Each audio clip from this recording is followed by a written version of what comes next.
Hi, I'm Meghan Miller, and today I'll be talking about preschoolers with ADHD. I'll first start off by briefly describing ADHD, then I'll talk a bit about what ADHD looks like in preschoolers, as well as what the diagnostic process of preschool ADHD should entail.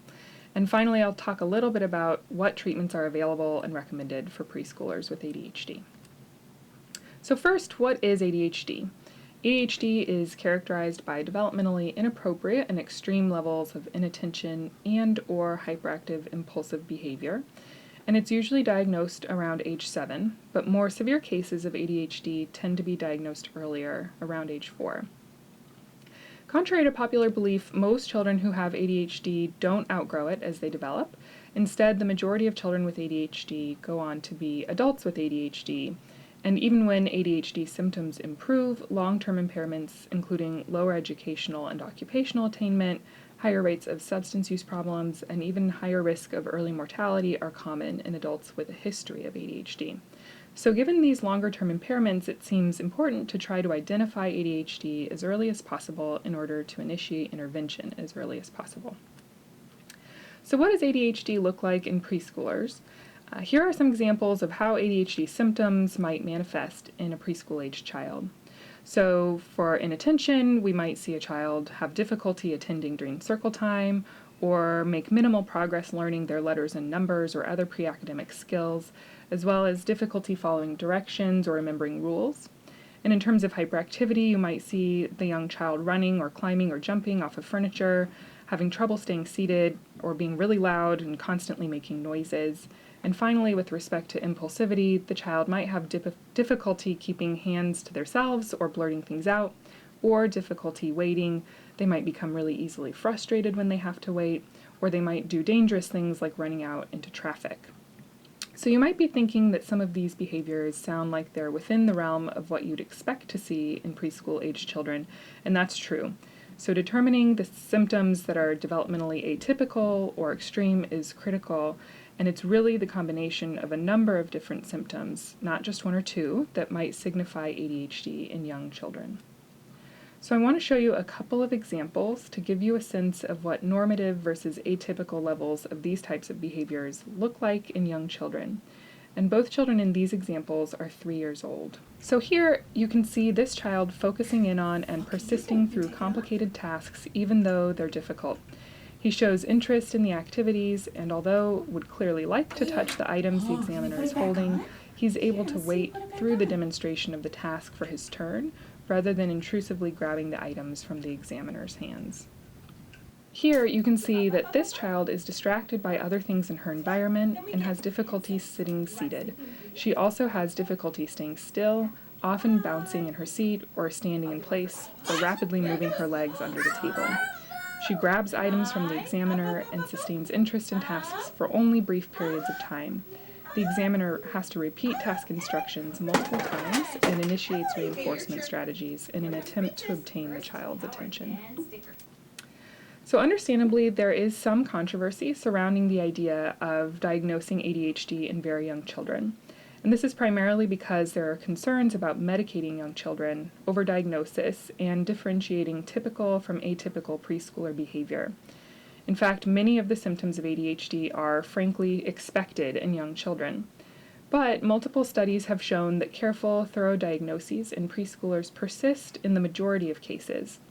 Some rules of thumb when considering whether a very young child might have ADHD are that symptoms must be atypical compared to other same-aged peers and must be present across settings.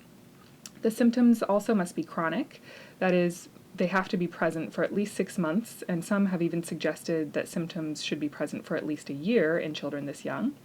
And symptoms can't be the result of another diagnosis. The symptoms must also be impairing to a considerable degree to be considered diagnosable. So for example, a child might be expelled from preschool, have substantial difficulty making or keeping friends, have significant struggles with pre-academic skills, or experience a number of accidental injuries due to impulsive behavior. Like older children, many preschoolers with ADHD can hold it together in the unfamiliar clinic setting with unfamiliar examiners. So it's very helpful to also observe the child's natural context when you're trying to make a diagnosis of ADHD in preschoolers. For example, the preschool classroom.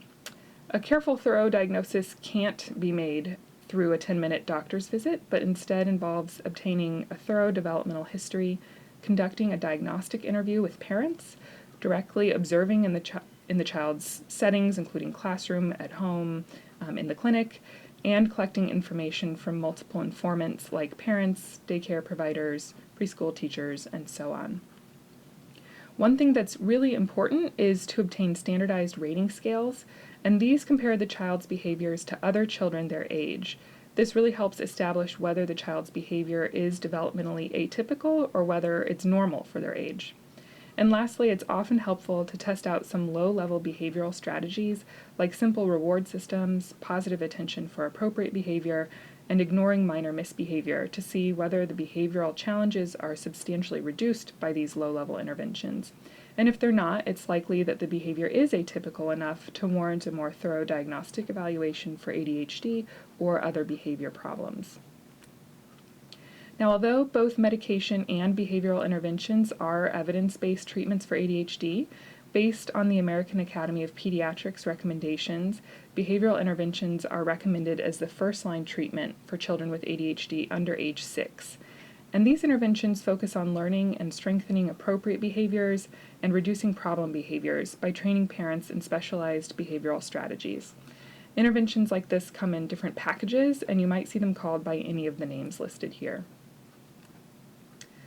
So here's the big picture view of what behavioral therapy for young children with ADHD looks like.